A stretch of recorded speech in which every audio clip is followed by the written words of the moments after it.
अगर मैं हुड्डा की जगह अपोजिशन लीडर होता तो किसी कीमत के ऊपर हाउस नहीं चलने देता। या तो संदीप सिंह हाउस से बाहर जाता या स्पीकर हम सबको नेम करके बाहर करता। और अगर हुड्डा कोई भाजपा के खिलाफ कोई 4 शब्द बोलता है तो उसको फिर फाइल दिखा दी जाती है, उसको ईडी का डर दिखाया जाता है, उसको सीबीआई का डर दिखाया जाता है। और ये इतना डरपोक है कि 1 मिनट में ही ये उनके आगे पसर जाता है। इससे ज़्यादा जलील और क्या करेगा मुख्यमंत्री ने। जलालत की भी हद होती है, नौकर की तरह व्यवहार करता है मुख्यमंत्री इनके साथ। और वो कहते हैं हमारा गठजोड़ है, मुख्यमंत्री कहता है कोई गठजोड़ नहीं है। लेकिन इनकी मजबूरी है जलालत सहना, इनकी फाइलें तैयार हैं, इनको किसी भी दिन उठा करके ले जाएगा ईडी वाला। आज भी हरियाणा की विधानसभा में जितने लोग बैठते हैं उनमें 40-50% हमारी नर्सरी वाले हैं, चाहे वो आज बीजेपी में है चाहे वो जेजेपी में है। आप देख रहे हैं हरियाणा उत्सव, मैं हूँ आपके साथ Arun Doon. Indian National Lokdal party की परिवर्तन यात्रा लगातार जारी है और इस वक्त बड़ौदा हल्का में मौजूद है। हमारे साथ मौजूद है इनेलो के वरिष्ठ नेता अभय सिंह चौटाला, उनसे हम जानते हैं। चौटाला साहब, आपने चौधरी देवीलाल के जो मुख्यमंत्री थे उनके समय का हरियाणा देखा, चौटाला साहब प्रदेश के मुख्यमंत्री थे, उनका हरियाणा देखा। अब परिवर्तन यात्रा में बहुत से हल्कों में आप घूम के आए हो, देख के आए हो, तो किस प्रकार का अंतर आपने देखने को मिला? मैंने अब तक 9 जिले कवर किए हैं। ये आज मेरा 34वां विधानसभा क्षेत्र है। हर विधानसभा क्षेत्र के 30-32 गांव मैंने किए हैं। एक विधानसभा क्षेत्र में 2-2, 3-3 दिन लगाए हैं। रोजाना 10-12 काम करता हूँ। सारे शहर भी 9 के 9 डिस्ट्रिक्ट हेडक्वार्टर किए हैं, सारे सब डिवीज़न किए हैं, छोटे कस्बे हैं उनमें भी लोगों से मिला हूँ। आज लोग जो है सरकार से परेशान है। कोई एक वर्ग नहीं, हर आदमी परेशान है। गरीब आदमी को महंगाई ने बहुत परेशान कर रखा है। किसान को सरकार रोज इस तरह के निर्णय लेती है कि किसान रोज परेशान है। ऐसे ऐसे फरमान जारी करती है। व्यापारी भी दुखी है, कर्मचारी भी दुखी है, नए चुने हुए सरपंच दुखी है, नौजवान पढ़ा लिखा जो है उसको रोजगार नहीं है, नौकरी नहीं है, इसलिए वो भी दुखी है। नए नए फरमान जारी होते हैं।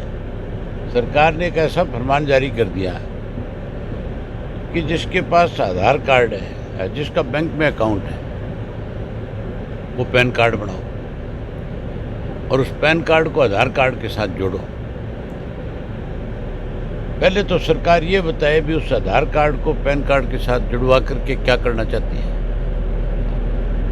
अगर चलो कोई इस तरह की कोई उससे सरकार को कोई डेटा मिल रहा है या कोई किसी को जुड़वाने से लाभ मिल रहा है उसका, तो फिर सरकार उसमें 1100 रुपये किस बात का लेती है?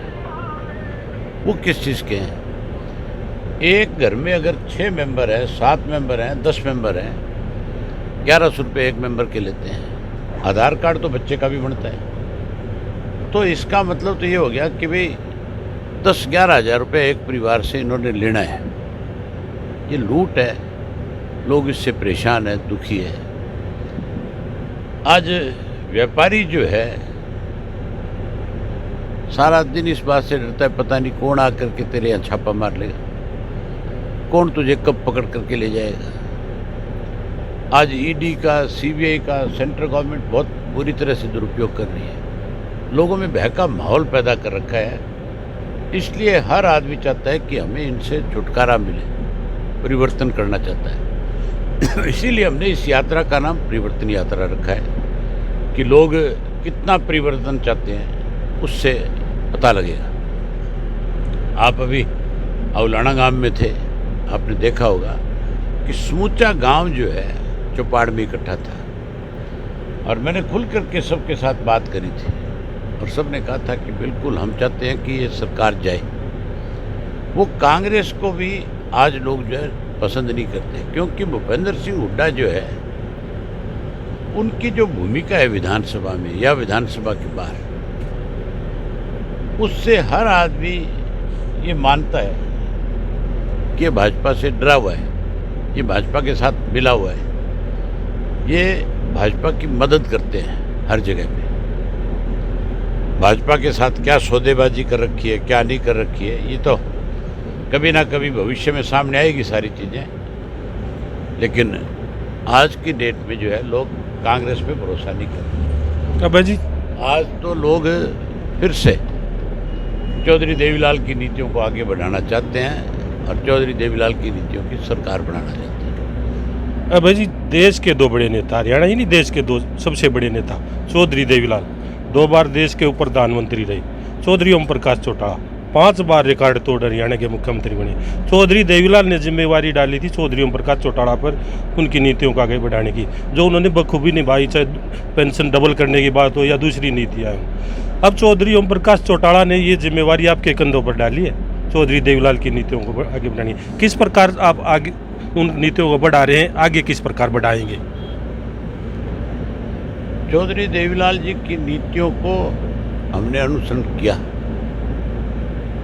इंडियन नेशनल लोकदल पार्टी जो है उन्हीं का लगाया हुआ पौधा है। इस पार्टी को कमज़ोर करने के लिए बहुत षड्यंत्र रचे गए।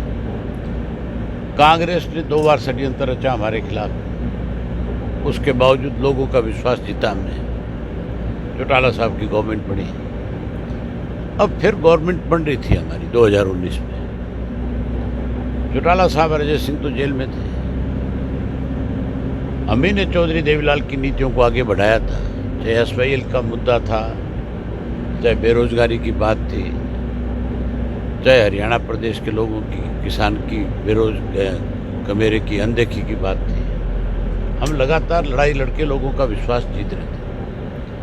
भारतीय जनता पार्टी ने एक षड्यंत्र के तहत फिर इंडियन नेशनल लोकदल पार्टी को कमजोर किया, तोड़ा।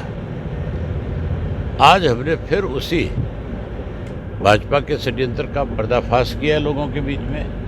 जहाँ पर्दाफाश हुआ है वहीं आज लोगों का विश्वास फिर हमारे ऊपर मजबूती के साथ बढ़ा है। चौधरी ओम प्रकाश चौधरी ओम प्रकाश चौटाला 90 साल की उम्र में इतिहास रच रहे हैं। एक इतिहास उन्होंने फतेहाबाद की रैली में भी रचा था, देश के दिग्गज नेताओं को एक मंच पर इकट्ठा करने का। एक इतिहास अब वो अपनी कड़ी मेहनत के द्वारा पार्टी को मजबूत करने में आपके साथ लगे हुए हैं, तो क्या करें? वो मेरे साथ नहीं, हम सब उनके आदेश की पालना करते हैं। जो निर्णय पार्टी में वो लेते हैं, वो कभी भी बड़ी एक उनकी खूबी है। उन्होंने आज तक कोई भी निर्णय लिया, वो सारे अपने साथियों के साथ पार्टी में विचार विमर्श करते हैं। हमारी एक कोर कमेटी है, उसके 21 मेंबर हैं, सबको बुलाएंगे और सबसे बुला करके बातचीत करते हैं, पूछते हैं कि भाई हमें अगला क्या कदम उठाना चाहिए, और जो सबकी सहमति से है उसी को फिर वो आगे बढ़ाते हैं। आज भी चौटाला साहब का ही फैसला है परिवर्तन यात्रा जो, और हम उनके आदेश की पालना करके लोगों से मिल रहे हैं। और हमने उनको ये विश्वास दिलाया है कि पार्टी का एक एक कार्यकर्ता, एक एक पदाधिकारी आपके आदेश की पालना करके इस परिवर्तन को लोगों का दिल जीतने में विश्वास जीत करके परिवर्तन करके दिखाएंगे। अभी आपने दिल जीतने की बात की, चौटाला साहब से हमारी बात हुई थी अभी परिवर्तन यात्रा में। उनका कहना था अभय सिंह चौटाला जिस तरह विधानसभा में जनता की आवाज़ उठाते हैं, मुद्दे उठाते हैं, सड़क पर जनता के मुद्दे उठाते हैं, जनता के बीच में जाकर मुद्दे उठाते हैं, जितनी कड़ी मेहनत अभय सिंह चौटाला कर रहे हैं, वो आपने भी चौधरी ओम प्रकाश चौटाला का दिल जीतने का काम किया। बताओ ना कि जो उनके आदेश हैं, हमने तो उनके आदेश की पालना करनी है, उनके फैसले को आगे बढ़ाना है। और जो मैंने बताया कि उनका फैसला जो है बहुत स्ट्रिक्ट और सही होता है। अब जी बात की जाए विधानसभा की, जिस प्रकार आप सरकार को घेरते हैं, सरकार में भगदड़ क्यों मच जाती है? मैं जब भी विधानसभा जाता हूँ अपनी पूरी तैयारी करके जाता हूँ, सारे डॉक्यूमेंट्स मेरे पास होते हैं, सरकार की कमियां और खामियां मेरे सामने रखी होती हैं। जब मैं सरकार को पूछता हूँ तो सरकार में बैठे लोगों को तो कोई जानकारी है ही नहीं। वो तो टोटल निर्भर करते हैं अधिकारियों पे।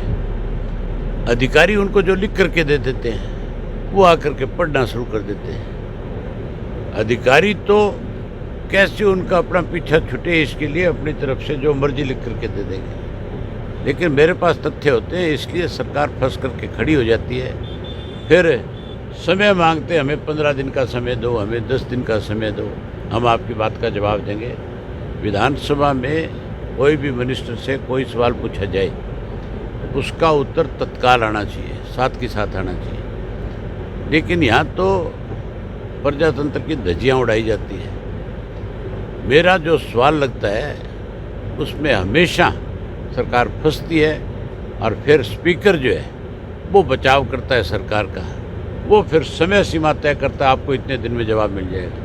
लानत है ऐसे लोगों पे जो सत्ता में बैठे हैं, जिनको आज भी हमारी बात का जवाब नहीं आपकी तीखी नोक झोंक विधानसभा में होती रहती है, स्पीकर के साथ भी होती रहती है। नोक झोंक नहीं है, मैं अपनी बात पे सही हूँ और वो फिर उस बात को किसी तरह से लिपापोती करने की कोशिश करते हैं। तो फिर मेरा फर्ज बनता है उनको लताड़ लगाना।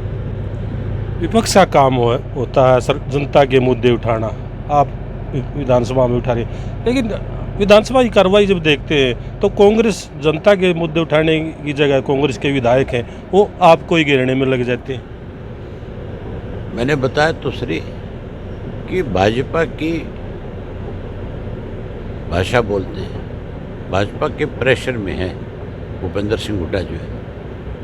और अगर हुड्डा कोई भाजपा के खिलाफ कोई 4 शब्द बोलता है तो उसको फिर फाइल दिखा दी जाती है, उसको ईडी का डर दिखाया जाता है, उसको सीबीआई का डर दिखाया जाता है। और ये इतना डरपोक है कि 1 मिनट में ही ये उनके आगे पसर जाता है। आपको एक किस्सा बताता हूँ। शिक्षा लड़की का जो मामला था, संदीप सिंह मिनिस्टर वाला जो है, संदीप सिंह हाउस में आ गया, हुड्डा खड़ा हो गया, मुख्यमंत्री को कहने लगा हम स्पष्टीकरण चाहते हैं। मुख्यमंत्री कहने लगा हमने स्पष्टीकरण दे दिया, हम इसको हाउस से बाहर नहीं करेंगे। ये सम्मानित सदस्य है, जब तक इसके खिलाफ चार्ज फ्रेम नहीं हो जाता, जब तक इसके खिलाफ फैसला नहीं आ जाता। हुड्डा ने फिर संदीप सिंह से कहा कि तुम इस पे सफाई दो अपनी। वो कुछ नहीं बोला। एक फाइल आई उसी वक्त स्पीकर के पास और स्पीकर ने हुड्डा को कहा कि आपके वक्त में क्या होता था मैं आपको पढ़ करके सुनाना चाहता हूँ।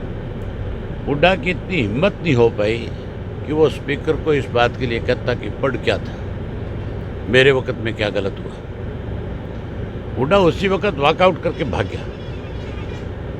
मतलब इतना बड़ा इशू था। अगर मैं हुड्डा की जगह अपोजिशन लीडर होता तो किसी कीमत के ऊपर हाउस नहीं चलने देता। या तो संदीप सिंह हाउस से बाहर जाता या स्पीकर हम सबको नेम करके बाहर करता। फिर हाउस नहीं चलता, फिर ऐसे लोग हाउस में आ नहीं सकते थे। फिर तो सरकार को इस बात का पहले से एहसास हो जाता कि अगर गलती से संदीप सिंह हाउस में आ गया तो फिर उस बात के लिए तुम बहुत बड़े जवाब दे जाओगे। लेकिन हुड्डा को सिर्फ उन्होंने ला करके एक फाइल रखी और ये बोला था कि मैं आपके वक्त की भी कुछ चीज़ें पढ़ करके सुनाना चाहता हूँ। उसी वक्त वॉकआउट करके आप पूछना हुड्डा कभी मिले आपसे कि आपने वॉकआउट क्यों किया, आपने उस वक्त संदीप सिंह के खिलाफ लड़ाई क्यों नहीं लड़ी, क्यों भागे आप हमें ये बताएं, लोग जानना चाहते हैं। फिर देखो क्या जवाब आता है।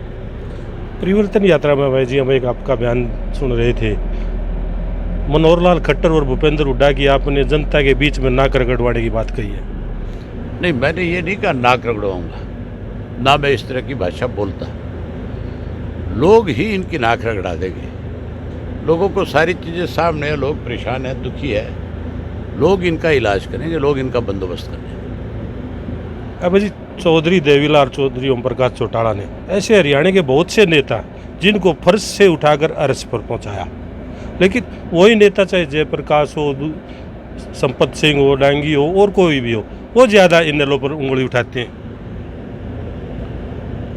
आप ये मान के चलो, चेला हमेशा गुरु से आगे बढ़ना चाहता है। चौधरी देवीलाल तो राजनीतिक नर्सरी रहे हैं। उन्होंने जिन नेताओं की आपने बात करी है तो बहुत छोटे सत्र के हैं। उन्होंने वीपी सिंह जैसे को देश का प्रधानमंत्री बनाया। उन्होंने अपने जीवन में किस किस व्यक्ति को कितने कितने बड़े पदों पे ले गए हैं, आप सोच भी नहीं सकते। आज भी हरियाणा की विधानसभा में जितने लोग बैठते हैं उनमें 40-50% हमारी नर्सरी वाले हैं।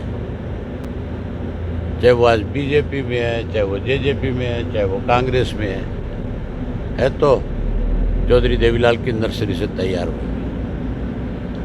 बहुत से हलकों में अभी परिवर्तन यात्रा पहुंच चुकी है, तो 2024 को लेकर अब ऐसे जी हवा का रुख किस तरफ दिखाई दे रहा है? बड़ा बदलाव आएगा, बहुत बड़ा बदलाव। लोग 87 में जैसे लोगों ने बदलाव किया था, मुझे लगता है कि वैसा ही बदलाव अब आएगा। कांग्रेस की तरफ से भूपेंद्र हुड्डा भी दावा कर रहे हैं कि 2024 में वो सरकार बनाएंगे। दावा तो हर कोई करता है, बीजेपी भी करती है, जेजेपी वाले भी कहते हैं हम भी चीफ मिनिस्टर बनाएंगे दुष्यंत को। अखबार में बयान देने से नहीं बनता, लोगों के बीच में जाओ तब पता लगता है कि लोग क्या चाहते हैं। लोग फैसला करेंगे, उनके बयान देने से या मेरे बयान देने से फैसला नहीं होगा। अभी मुख्यमंत्री का ताज़ा बयान आया है कि वो 3,000 रुपये से ज़्यादा पेंशन नहीं करेंगे, और आपने भी बोला भी है भाषण में अगर वो सरकार में होते तो राज्य को ठोकर मार देते। बीजेपी वालों ने, मुख्यमंत्री ने जेजेपी के लिए क्या बोला? जो भाषा उन्होंने बोली है, जो उन्होंने कहा है, उन्होंने तो एक तरह से ये कहा है भी हम तो इनको कोई सत्ता का पार्टी नहीं मानते अपनी का, ये तो ज़बरदस्ती हमारे साथ जुड़े हुए हैं, इनकी अपनी कोई मजबूरी होगी।